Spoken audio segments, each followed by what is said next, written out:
Well, since I've said it, let's do that now then. So, okay, very short then. So everyone, the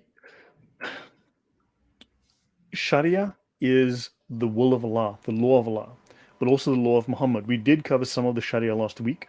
We discussed that Sharia applies not only to Muslims, also to non-Muslims, and that the punishment for insulting Muhammad is death. I think we went through that in some detail. Yeah. We went through about 5 pages of the legal rulings on that. All of them explicitly said death. And if we'd continued for another 20 pages, we would have seen that theme repeated ad nauseum. But I Right. think we made our point.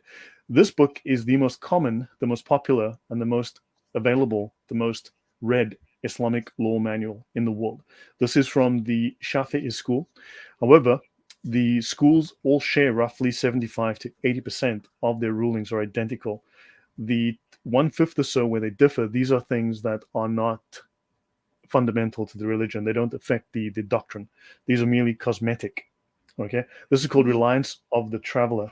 So I said this is the most popular Islamic law manual in the world. For instance, this is some of the.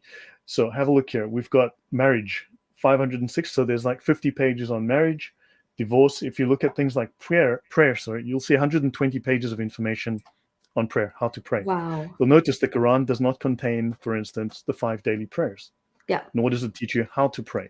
Well, this book will teach you everything you wanted to know about prayer and were afraid to ask.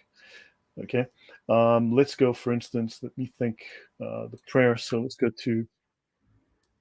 I would love to read that chapter on marriage and divorce, actually. Oh I no, think it's, I'll. it's quite interesting. So let me just run ahead. There's something I'll show you about prayer.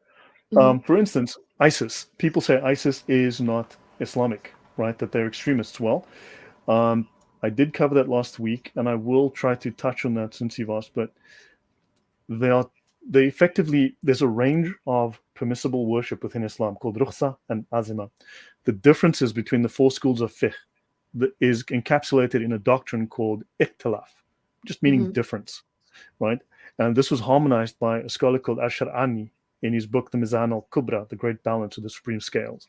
And there's a range of worship that is permissible within Islam. So you have this loose worship, right, called rukhsa, and there's very strict worship called azima. Um, ISIS, for instance, is strict. They are following Islam according to the doctrine of Azima. The only place that they differ from Orthodox Islam, where they break what's called the ijma, the orthodoxy, is that they have abolished rukhsa. That's really the Okay. only thing that they have, that they differ. Otherwise, their doctrine is standard Sunni Orthodox Islam. Right. Right. Notice it states here. So notice ISIS would behead anyone who did not pray, who did not come and pray the prayers. This was common. There were apparently baskets of heads all over the place because it states here in the Islamic law under strict Islam. So if the Sharia is implemented in full, if they take over and they implement the Sharia, a Muslim who holds the prayer to be obligatory, but through lack of concern neglects to perform it until its proper time, has not committed unbelief. Right? That's a relief. Rather, Yeah. he is executed, washed, prayed over, and buried in the cemetery. Wow. Okay. That changed very quickly, very, very quickly. So this Yeah, is ISIS so even did this even in to a the state letter. now like in Afghanistan, for example, Mm. this is the manual that they'd be operating with, right? As an Islamic state. Yeah, they are Deobandis, most like, well, the bulk of them are Deobandis. So it's going to be very similar because of the Very Ijma. similar. Okay. That's the consensus between the 4 schools. ISIS was killing people who missed a prayer. This was Mm. standard practice.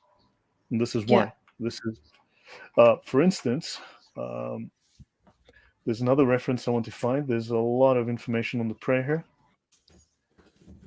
No, I wasn't planning to do this. Okay, so something called the Sutra. It is recommended to put a barrier at least 32 centimeters high in front of oneself when performing the Islamic prayer. Okay, fine. Let's have a look at what else it has to say. If someone tries to pass between oneself and the barrier, it is recommended to gently push him back. If he persists, if you are blocking the way, if you are praying, but your body is blocking a path, and someone tries to walk past, you may push him back as hard as necessary, as you would an attacker. If the person trying to go past were to die, you would not be subject to retaliation or have to pay indemnity to the kin. Oh, this is insane. I mean, this is the religion of peace for you. And I mean, I know this is like the intense actual like basis behind it, but that's why when people do, like even in the West, for example, when they do just think that they can put up their prayer mat in the middle of the road or on a sidewalk, and they do it with such conviction because it doesn't matter what the consequences are. It's your prayer at that time, and this is, as you're saying, like when you don't have that in barrier anyway, a lot of Muslims put something there to make this imaginary barrier. So anybody that's walking past doesn't like disrupt your prayer. But this concept of having a barrier and nothing come between it is so important. Yeah, so you can kill someone while praying, and you have absolutely no guilt or fault assigned to you. Yeah, literally. No, not one would not be subject to retaliation or have to pay an indemnity to his kin. So if this person was to die as a result of your push, which is an intentional push with intent to keep your prayer going with this, and death in like as happens as a result, you walk scot-free. Yeah, under the Sharia. Now, look, obviously, you might do this today in London. You'll obviously go to jail. You might do so in, Exactly. for argument's sake, in an Islamic country, but that is only because Sharia is not yet fully implemented. Yeah, Once it is, under the Taliban, under ISIS, this is what is legal. agreed. This then becomes the law. Okay, Thunderous so One, hello and welcome. Yeah, it's good to have you here. I'm excited for our chat tomorrow as well. yeah, welcome, Thunders. So let me have a quick look here. So, looking within the manual. Now, this is one